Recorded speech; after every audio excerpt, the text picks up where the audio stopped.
रियासत तेलंगाना के निजामाबाद जिले के इंदलवाई टोल प्लाजा के करीब एक कंटेनर लॉरी हादसाती तौर पर आग की लपेट में आ गई। यह हादसा डीजल टैंक से आग भड़क उठने के बायस पेश आया। आग बहुत तेजी से फैल गई। टोल प्लाजा के अमले ने आग पर काबू पाने की कोशिश की। बाददा इत्तला मिलने पर फायर ब्रिगेड का अमला जाए वकूफ पर पहुंचा और आग बुझाने में कामयाब रहा। ये कंटेनर हैदराबाद से नागपुर की जानिब पार्सल ले जा रहा था कि यह हादसा पेश आया। कंटेनर में आग लगते ही अफरा तफरी फैल गई।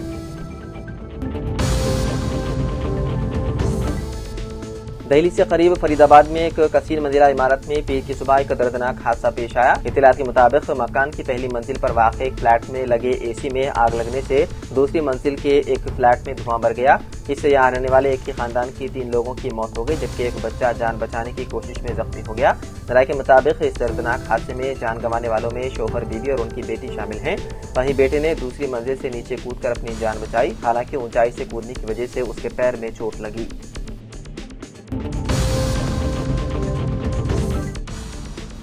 रियासत तेलंगाना के करीमनगर के एक खानगी हॉस्पिटल में बुखार से मुतासर लड़की के साथ मेल नर्स ने मुबैना तौर पर जिनसी ज्यादती की। मुतासर लड़की की शिकायत पर करीमनगर के 3rd पुलिस स्टेशन में मुकदमा दर्ज कर लिया गया और तहकीकात जारी है। पुलिस के मुताबिक हफ्ते की रात एक लड़की जो शदीद बुखार से मुतासर थी अपनी मां के हमरा खानगी हॉस्पिटल से इलाज करवाने आई थी।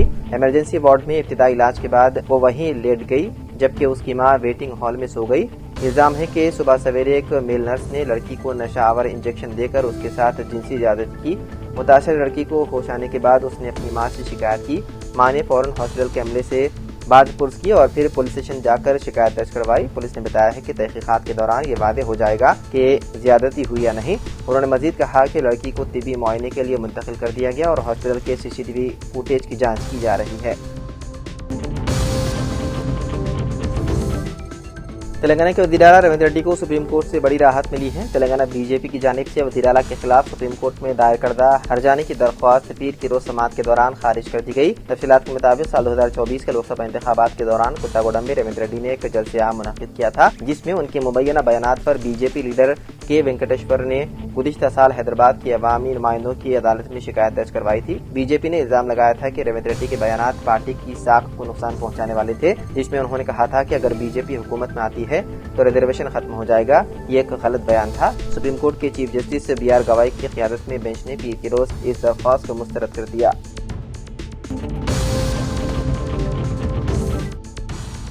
पुराने शहर में मेट्रो रेल के लिए जायदादों के हसूल में तेजी पैदा करके हैदराबाद मेट्रो रेल हुक्काम ने शालीबंडा ता सैयद अली चबूतरा सड़क के तोसी कामों का आगाज कर दिया और जिन मालिकीन जायदाद ने अपने जायदादें हवाले करने का फैसला किया है वो अपनी जायदादों का तखलिया करके जायदादों की हवालगी का अमल शुरू कर चुके हैं।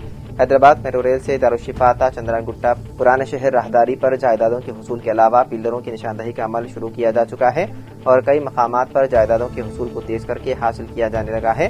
रियासत में कांग्रेस इक़्तिदार के बाद वज़ीर-ए-आला रविंद्र रेड्डी ने पुराने शहर में मेट्रो रेल राहदारी पर कामों का मंसूबा तैयार करके हैदराबाद मेट्रो रेल की पुरानी शहर में तोसी के इक़दाम किए थे और दारुशिफा से जायदादों के हसूल और इन्हिदामी कार्रवाई शुरू हुई है, जो मुख्तलिफ त्योहारों के अलावा मुहर्रम के सबब कुछ ताखीर का शिकार हुआ। लेकिन हैदराबाद मेट्रो रेल से इस मुद्दत के दौरान शालीबंडा ता सैयद अली चबूतरा की सड़क पर जायदादों के हसूल को मुकम्मल करके उनको हासिल करने के इक़दाम को मुकम्मल कर लिया गया है।